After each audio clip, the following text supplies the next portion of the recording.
excited to have today Angela Ackerman. She is a Canadian and who lives near the Rockies, near Calgary, Alberta. And she enjoys traveling with her family, exploring new and unusual places, and is constantly amazed at how the universe seems to bring along the people she needs at just the right time. Because of this, she tries her best to be part of the chain, paying it forward in whatever way she is able to. She is the author of several best selling resource books printed in 5 different languages. Angela enjoys building communities and sharing her passion for writing craft. She is a writing coach, international speaker, and a firm believer that writers succeed best together. Angela and Becca do this well over at their blog, writershelpingwriters.net, and on their membership site for writers, onestopforwriters.com. And Angela also is working on fiction, and she writes about mythology and the real world, but twists everything so that it's much darker and interesting. And she's also drawn to thriller elements, apocalyptic scenarios, and characters who are able to find the strength to face their deepest fears and most painful emotional wounds. And so, Angela and Becca, I've gotten to know them online, and it's been so great. They have so much to say on their blogs. And so, Angela, just thanks so much for taking the time today to chat and, for people to get to know you. Thanks for having me on. That was like a novel. Well, maybe your life is kind of like a Yes. novel. I know, sure. And Angela and I were chatting, and we were surprised just a couple weeks ago that we only live about 25 minutes from each other. Yeah. I just assumed that you were in the U.S. So, because I assume everybody that I know pretty much lives in the U.S. or the U.K. Because that seems like the case. A lot of them are. So, yeah, I Yeah, had no idea that you were so close. So yeah, that was really funny. yeah. So this is fun, right?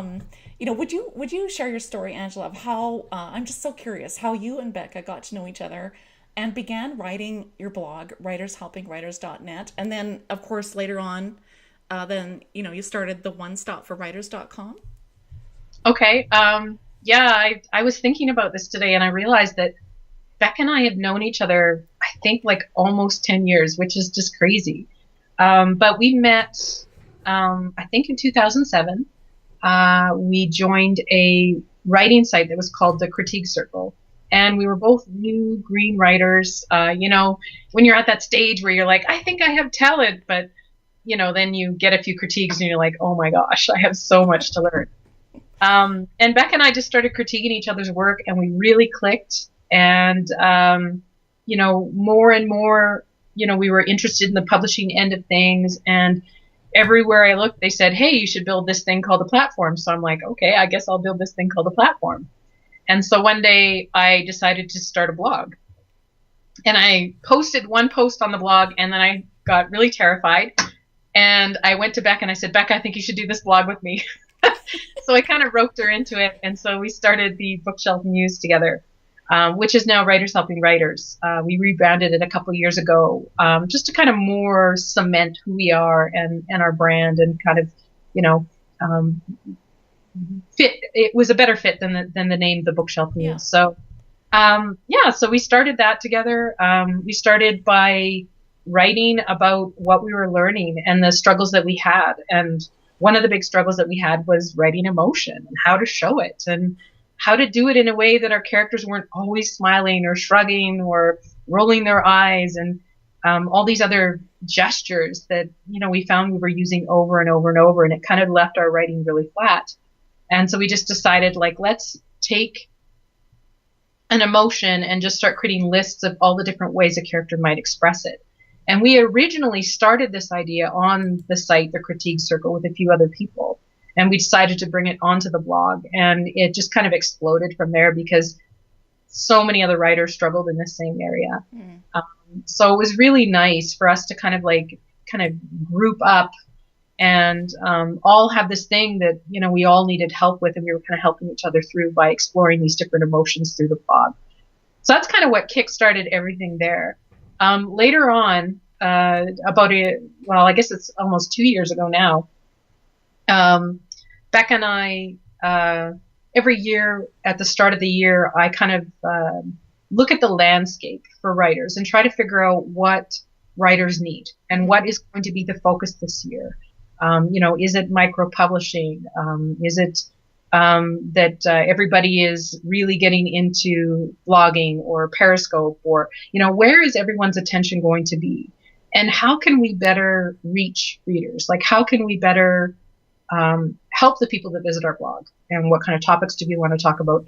And what sort of content do we want to publish, be it books or other things? And so one thing that I sort of identified that year was that Beck and I, while we're creating all these thesaurus books, and people really love them, and that's great, they're really big and they're really heavy. And the more we write, the more they take up of someone's bookshelf. And I think that it would be really great to have them all in one place, to have them somewhere where they're easily accessible and you can just kind of use them all at the same time, go from entry to entry, thesaurus to thesaurus. And so I said to Beck, I think we should look into branching out into an app of some kind, or see if we can, connect with some kind of writing software and see if they would interested in trying a plugin of one of our books to see how it would go. And so I looked at the different writing software out there. Of course, Scrivener is like one of the top, if not the top, software out there for writers. Yeah. And so I investigated them, and I said, I think like this might be maybe we want to, contact them. And Becca agreed that, yeah, like this is something that we should look into. We're very open to experimenting and stuff like that. And so I investigated Scrivener, and what I discovered is that they have a lot of control over their development.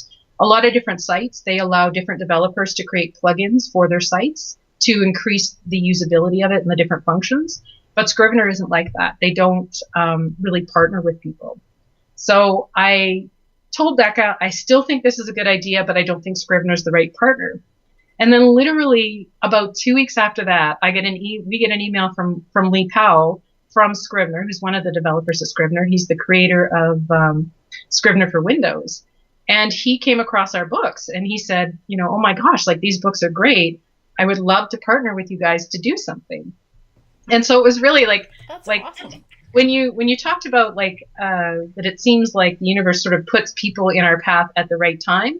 It's stuff like this that I'm talking about. I mean, what are the odds that Beck and I are going to be discussing that we should branch out in this area? Maybe we want to look into Scrivener, and then someone comes along, who's exactly the kind of person we're looking for to kind of help us take our books and our writing and help people in a new way. So it was really, I felt like there was a lot of like synergy there. And our partnership, to be clear, has nothing to do with Scrivener. This One Stop for Writers is just with Lee Powell, and it's just a thing that the three of us are doing. But it was just interesting that he had that Scrivener connection. So that's kind of how One Stop came to be. Wow. That's great. I mean, that's how exciting. And that is so neat, Angela, that it's great how people come along just, right around the same time that you have the idea, or that you're, I don't know. It's just really cool. Those connections, right? Yeah. So, you and Becca have you both have such a natural and authentic way of helping others on your blog and on social media. Would you share how you got started connecting with people, through your blog, writershelpingwriters.net? Well, back when we started it and it was the Bookshelf News, I mean, we didn't know anything. We didn't know anything about blogging. We had a few connections through the critique circle with other writers, but I don't even remember if Facebook was really a big thing back then. I can't quite remember when that came online or when we joined, but it really started with us, just looking at different blogs that really resonated with us, the people that resonated with us. And they were other writers and they were blogging about writing. And so we would visit their blogs and comment, and they would visit our blogs and comment. And it kind of just sort of grew from there. I really feel that, at the heart of everything that we do, whether or not we're reaching out to our audience or whether or not we're reaching out to contacts that we have in the industry, our support system, other writers in the industry, we really want to focus on connection and authentic connection, not, well, what's in it for me? How can I, grow this quickly and do the least amount of work possible? It's about giving first, and it's about being a real person. And I think because there's so much promotion and there's so many people shouting about their books, the way you stand out now is to actually just connect with people, to really focus on that connection element. And people appreciate it. They appreciate the time, and they appreciate that you care. And, I don't know, like, you can build so many great relationships with people online. Like, why wouldn't you? Yeah. So that's kind of how it started. It's very small, and it just kind of snowballs over time. Like I said, you meet people through blogs, you meet people on Facebook, you might join a couple groups on Facebook, you kind of build your network that way. And you'll build your network with other writers that are kind of going through the same thing as you, or other authors that are going through the same thing as you. But also, hopefully, you're building your relationships with people who will become your reading base, because the two are not always the same. And that's something that a lot of writers kind of miss the boat on, is they only try to connect with other writers. Mm-hmm. They don't really think about who their audience is. And that's such an important piece of the puzzle, because while some of the writers that we know, they write in our genre, they're not our audience. Our audience is someone different, someone who is specifically suited to want to read the exact book that we're writing. And so we need to figure out who those people are and try to connect with them. You and Becca have both done that so well, sort of combining what you're passionate about, helping writers, and then listening to your audience, and then beginning to write the thesaurus. I like that whole, how that connection came about, right? So then you wrote the thesaurus series, the books on emotion and positive and negative character traits, and then your settings thesaurus, right? Urban and rural. And so would you say that the books were kind of a natural outflow of what your audience was asking for, as well as what you and Becca wanted to write about, or, and for authors who are also blogging, what do you recommend that writers do to get to know their blog readers and eventually maybe become readers of their books? Like, how do people go about that? Well, I mean, our audience clearly are writers. And so for Becca and I, it's easier in the sense that we're writers. So it's very easy to kind of sit there and go, okay, well, what do I need? Like, as a writer, what is it that I need most? What do I need help with? And then provide that. Yeah. But really the strategy is exactly the same for someone who writes fiction.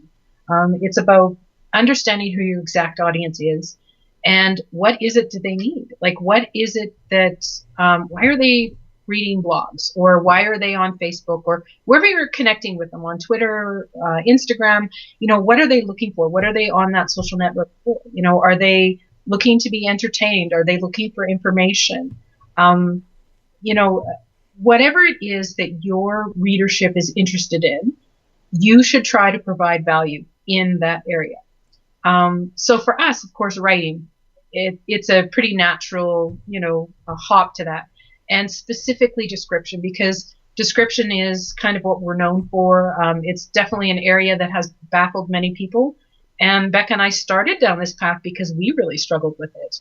So we've just been tackling different areas of description because, we love learning. Both of us were big time learners, and we want to share what we learn as we go. Yeah.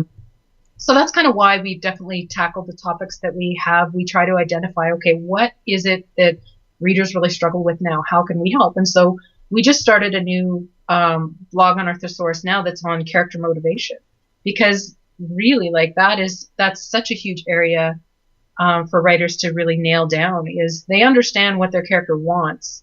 That might be the thing that pops in their head when they're sort of planning their stories or brainstorming, but they don't always know why the character wants it.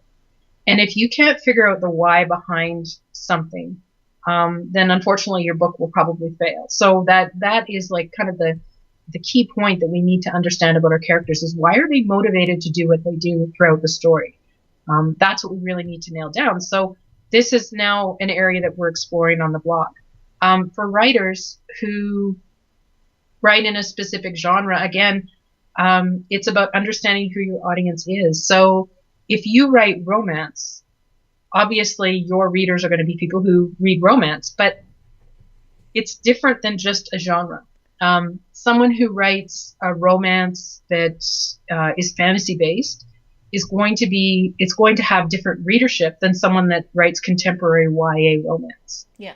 So you need to understand what type of book you're writing and what's special about it. Figuring out that special element, the theme, something that stands out about your book that makes it different than all other books in your genre. That's what you need to figure out. And it might be an interest of some kind. It could be that your romance book is about two people who they're ghost hunters. So they go around and they go around to haunted buildings and abandoned buildings and houses, and they try to track ghosts. Yeah. Maybe that's the standout element that makes your book much different than all the other romances out there. Maybe your romance book is something more where it's a story between two different food truck owners, where they're in competition with each other, and they're trying to get everybody to come to their food truck, but there's this friction because they also like each other. And so you're weaving in this element of food trucks. And food trucks, I'll just use that as an example. I mean, there is a whole group of people out there that are crazy over food trucks. They love sampling the food from different food trucks. They're real foodies. People blog about it. There's websites dedicated to it. Food truck owners, they will tweet their locations every day, and people are kind of fanatical about finding them. Oh, I mean, there's right, like just a simple element like that makes your book completely different than somebody else who's writing a romance about, someone who is a veterinarian, and maybe they look after horses or something, like just something completely different. Yeah. So it's about figuring out what is different about your book. Do you embrace a theme that's really important? Is your romance about someone who's suffering post-traumatic stress disorder? Or is there a theme of homelessness in your storyline? Really think about these things. What is it that's making your book stand out? And one way that you can kind of help you figure out what that is, because that's the big thing. Okay, yeah, that's great to say all that, Angela, but how do I figure that out about my book? Yeah. Is think about the sites and the research that you did when you wrote your book. Because a lot of times when you go back and kind of look at all the different things that you had to look up to write your book, there'll be indications there of that special element. Another really good example of a special element is a character trait that maybe is very prominent in your story. And a good example of this is the TV show The Mentalist. Mentalist, I don't know if you know it or not. No, I haven't. It's It's like a FBI, typical FBI catch the bad guy kind of TV show. But what sets it apart is that the main character, Patrick Jane, he's a mentalist. He can read body language in a way that other people miss things. But he can look at someone, he can look at how they're dressed, he can look at their home, he can look at the contents of their purse, or he can just observe their body language, and he can tell you all different things about their personality, whether or not they're lying about stuff, if they're hiding things. And that is what makes it very interesting to watch. So it's not like other FBI shows because it has that element. You know what I mean? That's awesome. So sometimes it can be just something like that, but there's always something about your book that will make it special. So figure out what that is. And then if you have a blog about topics that are going to appeal to the audience that's interested in that thing. If post-traumatic stress disorder is a passion of yours, something that you want to raise awareness of, and it ties into your book, then that audience, like people who are also interested in post-traumatic stress disorder, or they have it, or they live with somebody who has it, this opens a whole avenue of topics that you can talk about, and links that you can share, and discussions that you can have with people in a real genuine way. That's something that you're passionate about. It ties into your book, and you're going to find readers who are also, really interested in that topic. So it really is about finding that special element about your book that's the key to finding your readers. Yeah. Wow. That's, boy, I could go on and on about that. I was just thinking about, For example, I really like I like romance, but I like historical romance, but I also like some contemporary romance. And I was just thinking, there's something really appealing to me about when I read someone like Barbara Freethy. I like her. She goes so deep into the emotional wounds of characters, and there's something Mhm. that draws me about that. I was just thinking, I wonder, maybe there's a key there. you know? Well, there could be a theme where, like if you're writing a lot of books that are about betrayal or like a childhood betrayal, maybe parents that don't come through for their children or something Yeah. like that. And that is a theme that runs through all of your books. You're going to connect to people who are also like they're interested in that theme. Stina Holmes writes lots of different books, women's fiction, and they all kind of hone in on matters of the heart, especially to do with children, and a lot of fears that women have about losing their children. And so she's kind of built up this whole readership of people who, that is a very deep thing for them. And so they love her books because of it, because her books really have heart. And they tackle things that are important to mothers. Yeah. And if you can like again if you can figure out what that is about your book, there's so much potential in reaching this subset of people um, that are perfectly dispositioned to enjoy reading a book like yours because it's a topic that you're tackling within your fiction. Yeah. So, are there?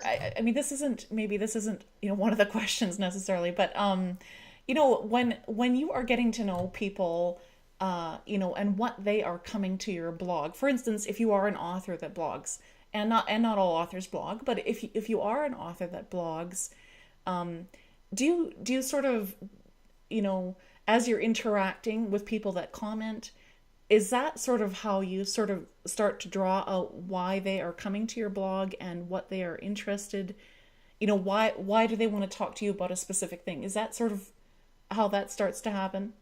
Oh, for sure. Like the comment section is an excellent way to do that. A lot of people, a lot of times whatever your blog post is about, I mean, obviously ours are about writing, but if you write about romance and a specific topic, it's going to be something different. But end your blog post with a question, like start a conversation if you can.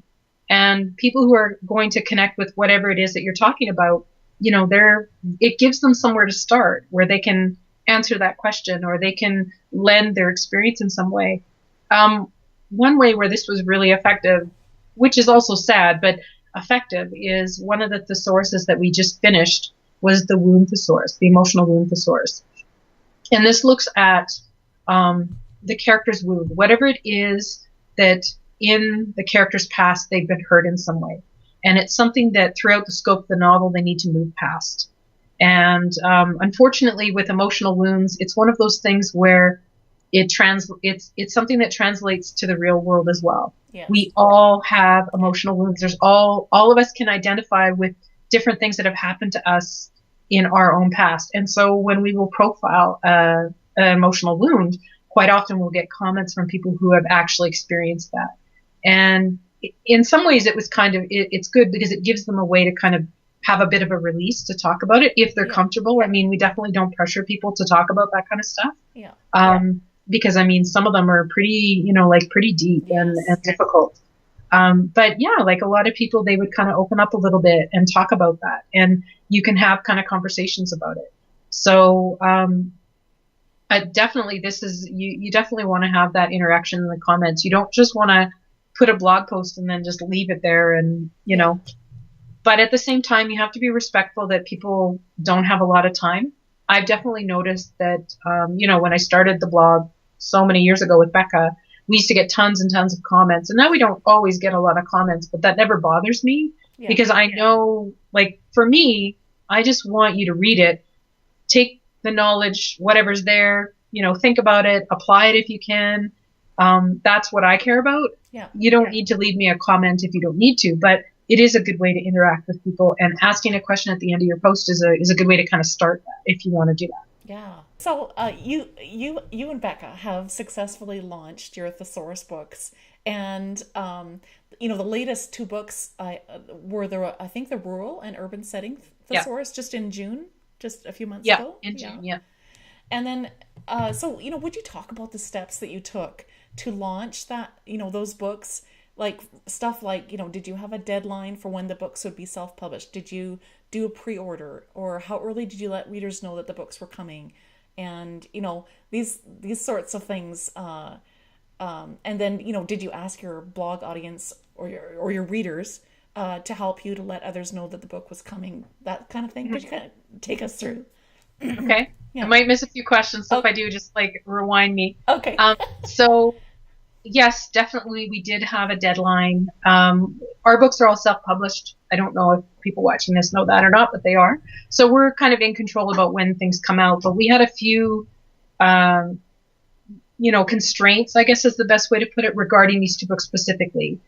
First of all, these books should have come out a year before they did, but it's because Becca and I decided to take a year off to do One Stop for Writers. And we actually just celebrated our first year of One Stop for Writers, so that was kind of exciting. Oh, But it meant, congratulations. thank you, but it meant putting our books off for a year. So when we decided, okay, we're going to have our books ready to release in early June, we had to wait a little bit to get the exact date down, because in self-publishing, you're reliant on yourself if you do all your own formatting and design work and stuff like that. But in our case, we don't. In our case, we contract that stuff out. We get someone else to do the formatting. We get someone else to do the cover design and things like that. And usually, you get pretty set dates as to, when you work with these people, they'll have something to you by a certain date. But in our case, it was just unfortunate. One of our designers had a health emergency, and so it sort of threw things out of whack, and we were a little bit behind. So it created a little bit of a time crunch for us, but we were able to make the start of June as our date. So that was definitely, yes, we did set a date for that. As soon as I was fairly confident that we would be able to hit that date, I did start, asking people for help and things like that. Before every launch that Becca and I do, we kind of have a routine that we go through. First of all, I sit down and try to figure out what I want the theme to be. Whenever you launch a book, whatever your book is about, you should really figure out a theme for it, something that will resonate with whatever type of book it is that you're writing. And build an event around it. Build something that's going to draw in that exact audience because they're interested in that exact theme, that type of book. And in our case, our books were about setting. And so we wanted to do something that highlighted that really highlighted the sensory experiences that characters have when they're in specific settings, because that's a large part of what our books are about, is they show the sights and the smells and the taste and the textures and the sounds for 220 some different settings. So we wanted to build something that was kind of around that theme. So I will sit down and I'll come up with some ideas and I'll throw them Becca's way.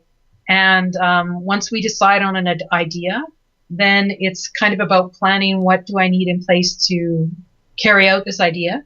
And at some point in time, usually a month or two in advance, I'll start reaching out to bloggers and writers that we know and say, hey, I have a book launch coming up and man, I could really use some help. And I always create a form for people to sign up if they're interested in finding out more about our launch. And this works out really effectively. We've done a couple launches now, so people kind of know what to expect from our events. I think it's fair to say that people tend to enjoy them. They're fun, they're different. And so I think because of those reasons alone, a lot of people want to be involved in them, which is really great for us.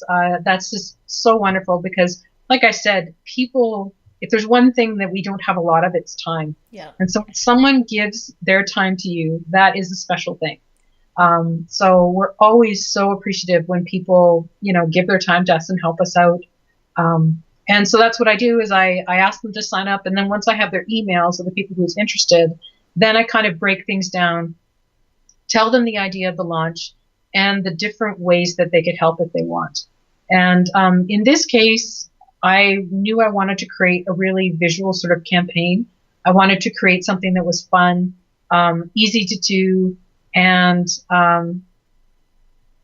so I needed to use a lot of different social networks, Instagram, Twitter, blogging, Facebook. There was a lot of different ways people could participate.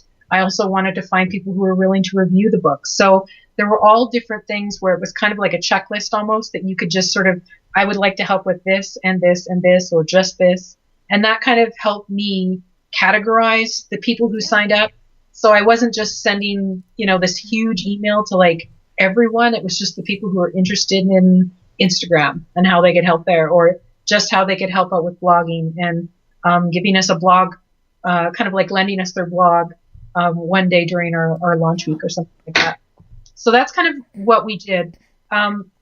If anyone wants more detail on our launch specifically for the Setting Thesaurus, the best thing that I can do is direct them to the Tools for Writers page on my blog.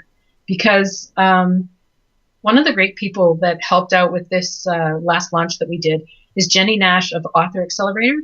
And she's a super smart, super giving, great person. She's a writing coach over at Author Accelerator. And one of the nice things that she did for me, other than like donating this incredible prize, completely unasked, to the launch, is she did a follow-up kind of Q&A, webinar style, like what we're doing here. And we actually deconstructed the whole launch, talking about all the different things that I did for the launch. And the other great thing that she did is she took all the emails, the different sort of visual shareable things that I created for the launch, everything, blog posts, you name it. She took it all and she put it in a PDF file, a swiped file that anybody can grab.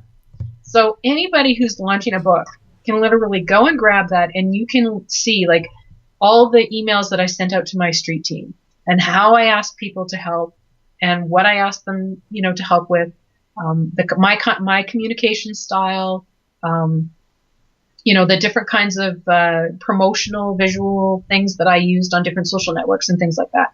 You can see all of that.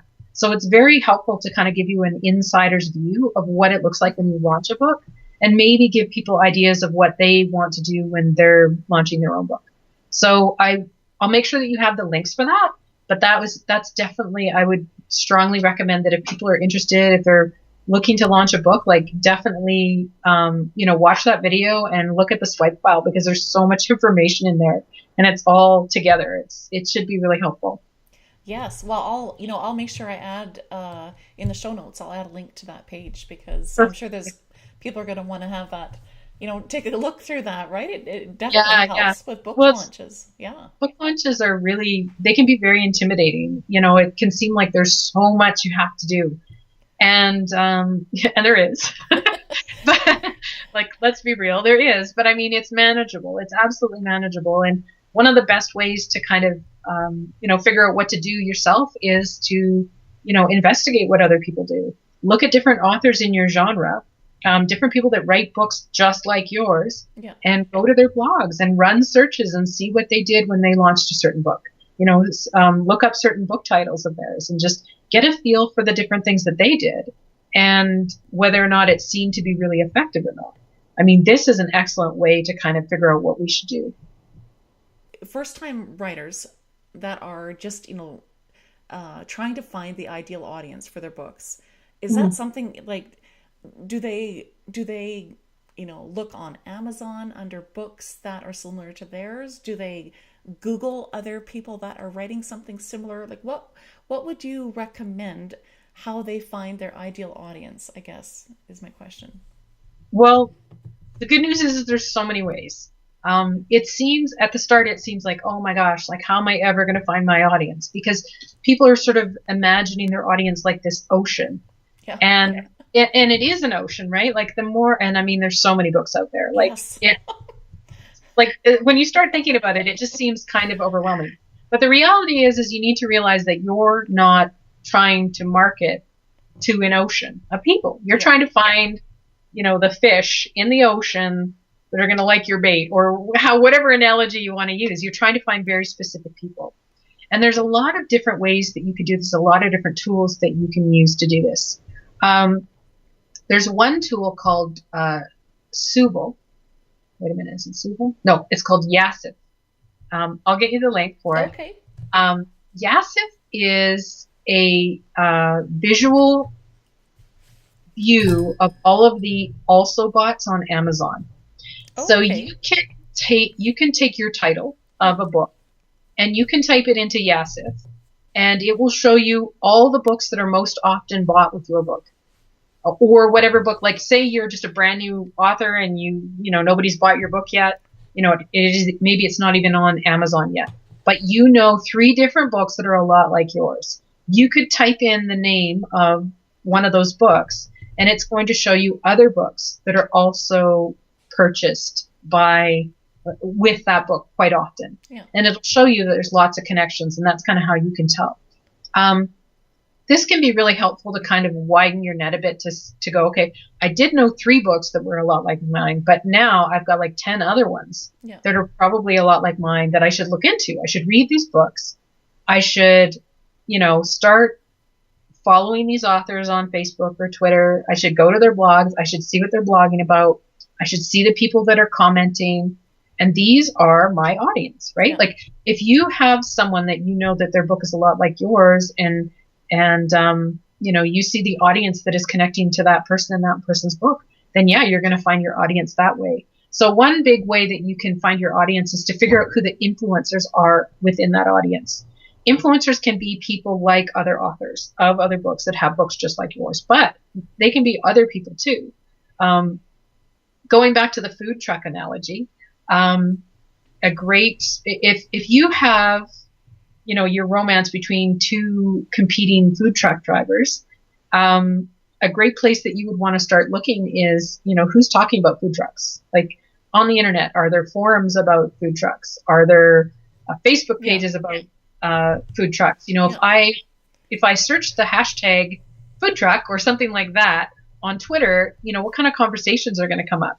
These people are all people who are very fanatical and passionate about food trucks. And they are a subset. Not everyone's going to want to read romance, but you're getting closer. You're honing in on people who are kind of interested in this, thing that ties into your book. So yeah, you can, if you can think of a hashtag that would tie into, something very specific to your book. If your book's got dragons in it or something like that. Yeah. You could type in the hashtag dragons and see who's talking about dragons. Maybe these are people that you want to start following on Twitter and starting conversations with.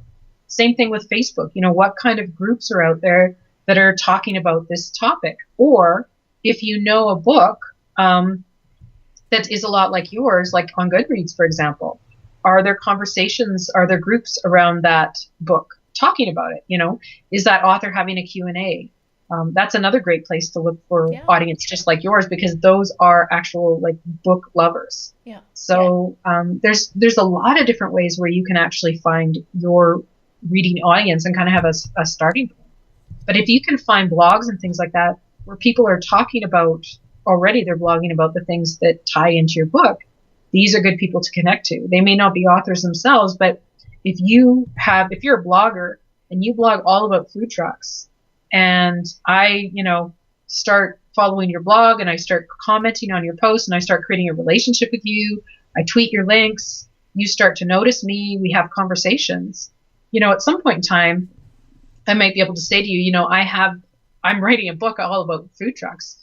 Like, is there any way that I could send you a copy and, you tell me what you think about it? Or, you can open the door to conversation like that. And I also find that generally when you help people, they want to help you in return. Yeah. So again, by identifying who an influencer is, like the food truck blogger, if I'm sharing the food truck blogger's content and I'm commenting on stuff and I'm sending traffic his way, if on my blog I'm saying, if you love food trucks, like, you got to go, if you're a foodie, you got to go see this guy, you got to go read his stuff. If I'm doing that, like, they will notice eventually. Yeah. And they're going to want to do something in return. Like, that's kind of that's the relationship you build. And it is really about giving before receiving. Yes. It really is. Yeah. You don't want to go to an influencer and say, hey, I love your blog. By the way, can I do this, do that? You don't really want to do that. You want to be giving first. You might even want to write a blog post about food trucks and why you're passionate about it and how you wrote a book about it. But the focus shouldn't be about your book. The focus should be on food trucks and your passion for it.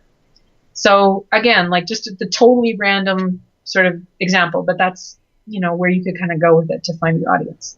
Sort of continuing on that theme of, sort of finding people and giving first. Do you recommend that, so authors that have a blog, that they would, give away a free book or something, for readers to sign up to, if they are interested in what that author is talking about, that they would offer something free and, that would help them? Actually, I guess that could work for both nonfiction and fiction. Yeah, like for newsletters, you mean? Yeah. Yeah, it's definitely a technique that you can use for sure. And some people use it to great effect. I think the big thing is whatever you give away should be very tailored to your exact audience. If I write children's fiction, and yet my blog is all about writing, and I offer, like this guide to stronger description, and that's kind of the incentive to sign up to my blog, it's not really helping me connect with my audience, who are going to be people who are interested in children's fiction. Yeah. Children's fiction is kind of a harder one to work with, because you're really, in that sense, you're not connecting with your exact audience. You're connecting more with the gatekeepers of that audience. So you're connecting with the librarians and the teachers and the people who are more, they're kind of your connection to that exact audience, because they're not the ones buying books. They're the ones saying, Mom, I want this book. Yeah. But still, like, it's the same thing. Like, you need to make sure that whatever you're offering people, that it does tie in exactly to that specific audience. That is something that they're going to be interested in. The problem with free is that a lot of people will join something just to get the free thing, and then they drop the newsletter subscription. Like, they'll join, get the free item, and then they unsubscribe. This is one reason why I actually don't do anything free with my newsletter subscriptions. But this is just me. I'm not saying that one way is right or wrong. What I'm trying to say is the more important aspect of newsletters and building a good newsletter is making sure that the content in your newsletter, again, gives great value to whoever that audience is. So if your audience is food trucks, again, all the content in your newsletter has to be stuff that they're really interested in, or it's very entertaining, or, it has to be things that time and time again, when it arrives in someone's mailbox, they're excited to read it. Yeah. And that's really the key to a successful newsletter, is to do something like that, because you want to retain the right people. You don't want people just joining up to get the free thing and then they never read your newsletter, or they just unsubscribe. So, I mean, you can definitely give something away free, but the bigger focus is to make sure that newsletter is amazing. Yeah. Does that make sense? Yes. No, it does. That's really good. What are some tips that you would have for someone that is a brand new author who is, just finished their first book, they've self-published it, and now they're trying to launch their book? Like, should they do stuff like, I don't know, like a survey to find their, or contests, or, should they ask for help from their email list, that sort of thing?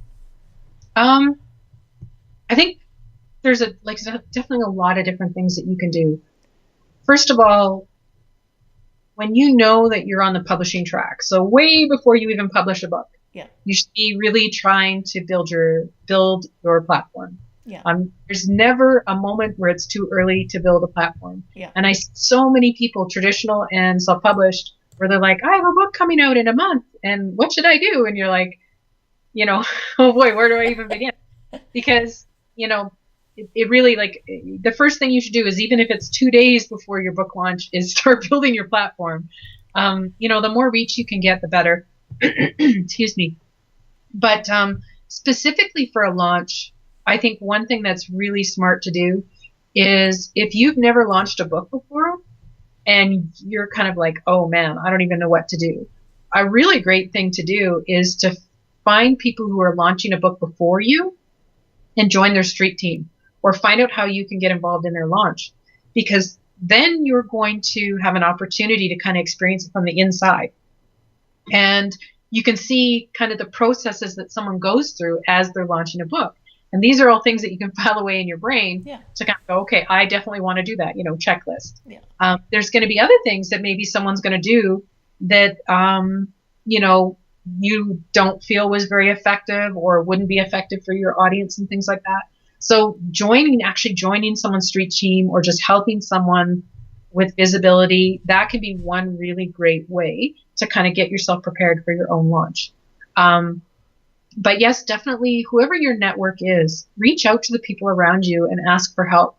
I mean, we all need help. It doesn't matter who you are, you absolutely need help. Yeah. And, I really struggle with asking for help. It's kind of like, it's just a thing with me. It goes back into my emotional wound baggage, but it is difficult for me to ask for help. But even I recognize that, Angela, you like turbo need help in this situation. So just, get over your issues and ask. And I think you'll be surprised at how many people will step forward. The main thing is to make it very easy for people to say yes. Be very organized. Know exactly what it is that you need from people. Make it super easy. Whenever I ask for help, one thing that I always ask for is, can I borrow your blog for the day sometime during our launch week? And I will create a post for that person, and I'll give them the HTML code. I will give them the written code. I'll get them any images that they need, because I want it to be something where they just take it and they drop it into their blog and they're done. And if they want to alter it or they want to create their own blog, that's totally fine. But the option is there that they're busy people. I recognize it. Here's everything ready to go if that's what you want to do. And so I think people really appreciate that. If you really value their time and you try to think ahead of how you can make it really easy for them, that's one of the best things that you can do when you're kind of running any kind of launch at all. But yeah, I mean, especially with even if you have a very small network, reach out to a few people that you trust and just brainstorm with them. Say, I'm launching this book. Like, what kind of ideas can we get going around a theme? Because that's kind of the other big part of launching a book is you want to build it around a theme, something that's specific to that book, because that's going to draw the interest from the very people who are most suited to enjoy your book, your exact audience. So, I think people, if you ask the right way, if you make it easy, people are always willing to help, especially if you've helped first. Yeah. If you're the person where you're giving to other people, and that's another reason why, genuine connection is about giving, not receiving. Yeah. If you're already doing that, then people are more likely to want to help you when your turn comes. Yeah. No, that's really good. That's so true. I know I'm that way too. I love it when, I feel like more of a connection when, people, in their blogs or whatever are giving first, and then it's like this, you feel like you want to reciprocate, usually. That's how I feel. Absolutely. And it's, it is, I really try to pay attention. Like it's difficult sometimes, because I have a lot of followers on different networks and stuff like that. And so much falls through the cracks, and I feel so guilty about certain things. Like I can't thank every single person that ever tweets my stuff. Like there's just no way for me to keep up. I would literally be on Twitter all day doing that. And my thought process is it's better for me to do what I'm good at, which is provide more value. That's how I say thank you, is just to continue to do that. Yeah. But I mean, definitely, like if you see people that are going above and beyond for you, and they're really, they care about you, you want to help them. Whatever you can do, you try to do for them. Yeah. Whatever capacity. So that's a big part of our industry, I think. Yeah. No, that's really awesome. Yeah. Are there some ideas for authors to make their book launches more creative and interesting? Or like maybe there's tools and resources that maybe most of us aren't thinking of, but I'm sure you've dived into a lot of those, to make book launches more interesting and captivating. Yeah. Oh, that's totally the key, because you don't want to be doing the same thing that everybody else is doing. Yes. You see a lot of like blog hops and things that, it's the same thing over and over and over. And you also don't want to be doing something that's super high promotion. There's just so much of it out there. You really need to you have to think marketing over promotion. How can you market? How can you position your book in a way where it's discoverable versus, like buy my book kind of stuff. Yeah. I think the key to figuring out, how can you be creative is to first understand what social networks you're planning on using. I am not an expert at all at any sort of in-person event. I have never had a book launch or anything like that. I've gone to a few that were amazing. But online stuff, I think, is where we have the greatest reach because, again, like readers are worldwide. It's a wonderful time to be an author because you're not just, family and friends or, maybe the people that are in your city or, you're not tied to that anymore. You can build an audience in the UK or Singapore or, wherever people resonate with what you're writing, that's where your audience can be. So social media is such a great way to reach those people. And so I think the big thing is to sort of figure out what social networks your audience is on. Depending on who your audience is, it's going to be completely different. If I wrote romance, the best networks for me to be on statistically are Facebook, Pinterest, and I think Twitter. Those three are ones that a lot of romance writers are on. Or not romance writers, a lot of romance readers are on. Especially Pinterest because Pinterest is so highly visual. Yeah. So, I would want to be thinking about, okay, how can I use those social networks in my strategy for my launch so that I can reach the most amount of people in my audience? But if I wrote something like young adult, anything I do on Facebook, I mean, I'm probably not going to reach my readers, right?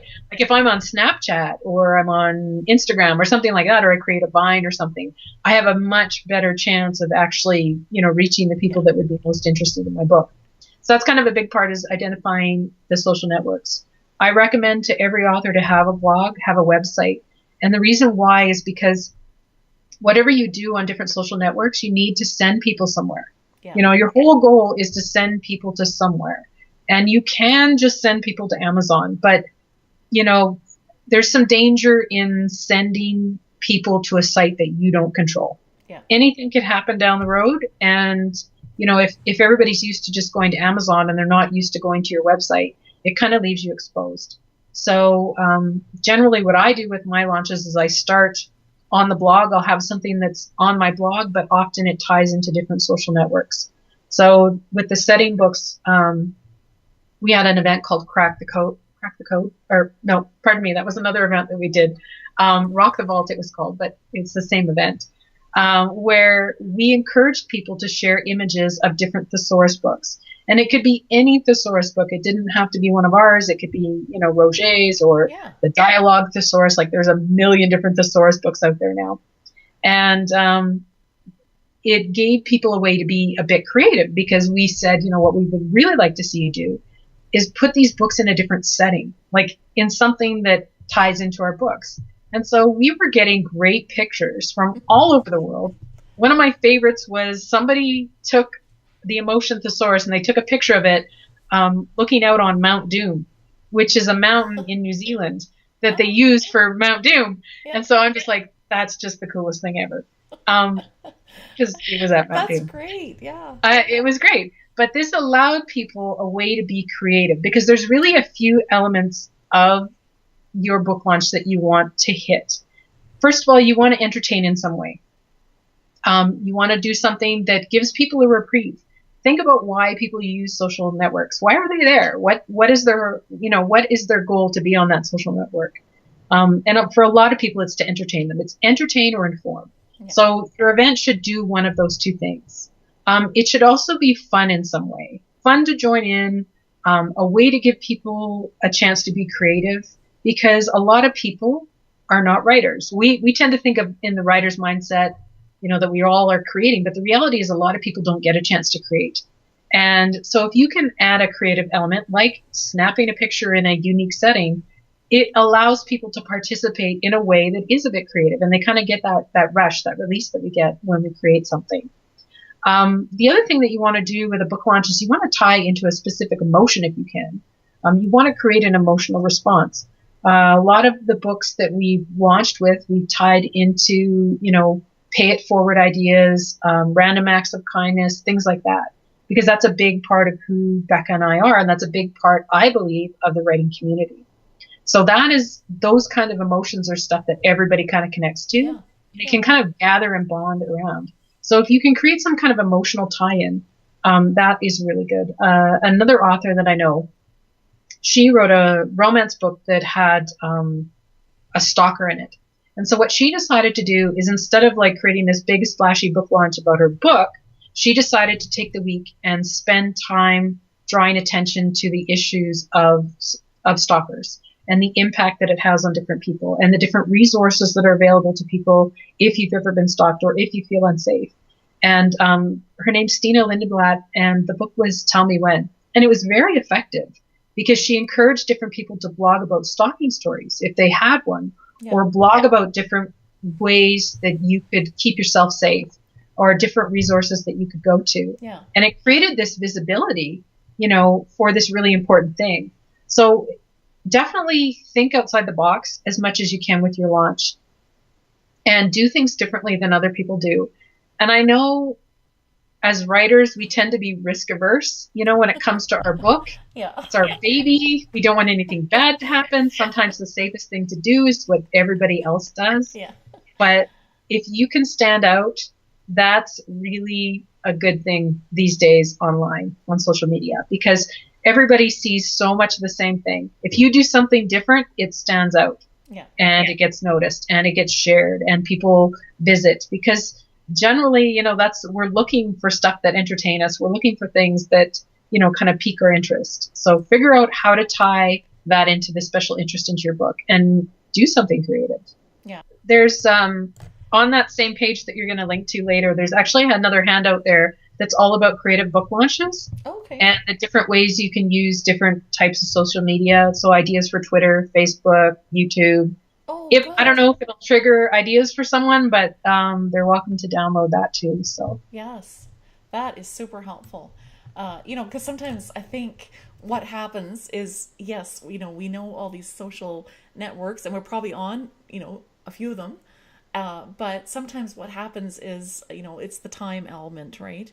Mm-hmm. And we're trying to figure out, okay, so, how can I do this different on Facebook and Twitter and Pinterest and YouTube because part of it, I think, is I was just remembering when I talked with Frances Caballo on about social media for writers, right?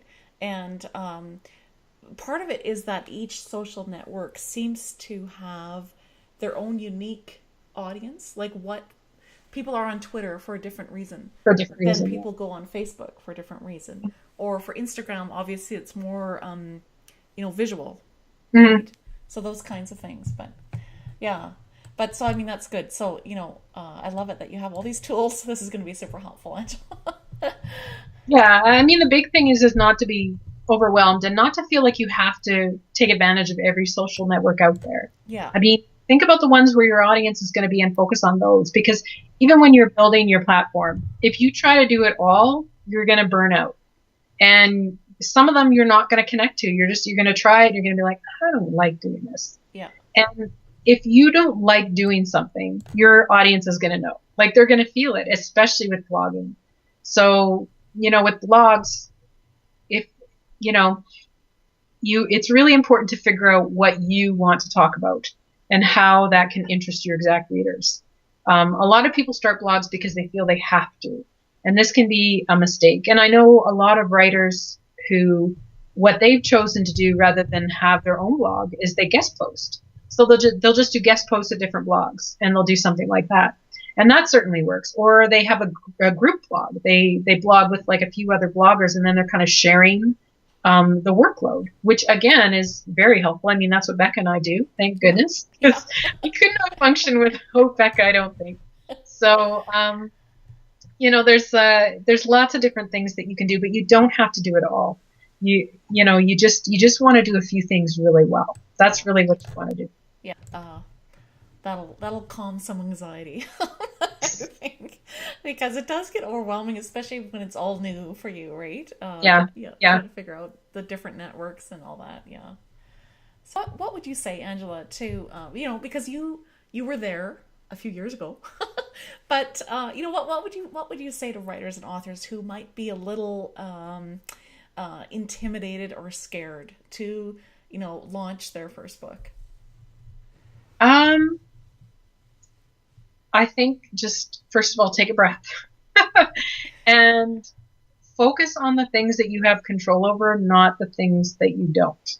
Um, you can't control how many people will participate. You can't control, how much visibility you're going to get, how many books you're going to sell. You have no control over those things. But what you do have control over is you can build an event that is going to attract a certain audience. You can do what you can to make it entertaining. You can be very well organized and make it easy to participate in. Because if things are really complicated, if there's lots of hoops to jump through, people won't do it. And that's why when we run a giveaway or something like that, it's always straightforward. It's like, here's a giveaway, here's how you enter. It's a form. It's very simple. We don't ask you to tweet and, sign up to our newsletter and, name your firstborn child after us. We don't ask you to do all these things. Yes. Because people, again, it comes down to time. Yeah. Always be respectful of people's time. And so when you're launching your book, reach out to the people. You can educate yourself. If you know nothing about launching a book, then take the time to talk to people who have done it. Do searches on different authors who write books like yours and see what they did, see how effective it was. Look at advertising. Going back to the whole creative element, look outside the book industry for ideas on how to launch something. I mean, there's so many different businesses that have just done really kind of unique things to, bring attention to their product, whatever that may be. So don't be afraid to think outside the box for this kind of stuff. And it's okay if you take risks. A lot of people, like I said, it's very easy to do a blog hop. It's very easy to do a bunch of guest posts and just leave it at that. Because that's safe stuff. That's stuff that we've watched people do before. But again, while there is some risk to doing something that's new, it also increases your chances that it's going to be noticed because it's something different and unusual. Yeah. And as long as it's something that you truly believe that would appeal to you, because you can count yourself among your own audience, right? Like if you write a certain book, you're interested in these things. Will those things appeal to you? Is that an event that you would join in and do? Then you're on the right track for creating an event for other people too. Yeah. So I think just sort of take a step back from the stress of it, ask people for help, educate yourself, look into what other people have done, different industries and stuff like that, and just try to be really organized and create a plan that is within your abilities and within your time management and all that kind of stuff. That's probably the best advice I can do. And that way it keeps it manageable and where you're not feeling like you're pulling out your hair. Which is a good thing. Yeah. And ask people for help too, because if some people call it a street team, people have different words for it, but gathering a group of people to help you is again, one of the best things that you can do. So, find people who are willing to help you with whatever your event is and don't focus on book sales. Focus on how can you make your book discoverable? How can you position it and position your event so that it's going to be seen by lots of people and hopefully people will come and investigate it and find out more about your book. Make that more your focus than promotion, than the buy my book end of it. Yeah. What would you say the best advice that you've been given as a writer, author, blogger that has helped you to continue writing and launching your books and connecting authentically with readers? Best piece of advice. Wow. I actually would say that it's varied pieces of advice for those different aspects. But if I were to boil it down, I think I would say that my best piece of advice is to focus on the things that you can change and not the things you can't, because it's so applicable to everything. If you're a traditionally published author and you're, trying to place your book with editors and agents, you have no control over when they're going to get back to you, if they're going to read your manuscript, if they're going to say yes or no. You have no control over that. So let it go. Don't stress over that, because wasting your time stressing over those things, it's a waste of time. So focus on the things that you can do. Make sure that your query letter is as best as you can possibly make it. Make sure your first pages are amazing so that they have the best chance of getting read. Make sure that you're researching your agents really well so that you're targeting properly. And it's the same thing with your audience. When you're creating an event for a book launch, you want to make sure that you actually know your audience really well, inside and out, that you understand what it is that they're going to be interested in, that you can define your genre. You can, if someone were to say to you, what's your book about? What's the special element that ties into your book, that you can answer that question. Yeah. If you can't answer what's special about your book, then you have some homework to do. You need to figure that out, because that really is the key to everything else when it comes to trying to promote yourself and create a brand and all that kind of stuff.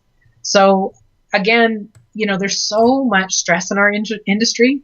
There's so much expectation. There's so much pressure we put on ourselves to like be amazing, do everything right, sell 1 million copies, like all that kind of stuff. And we don't have control over any of that.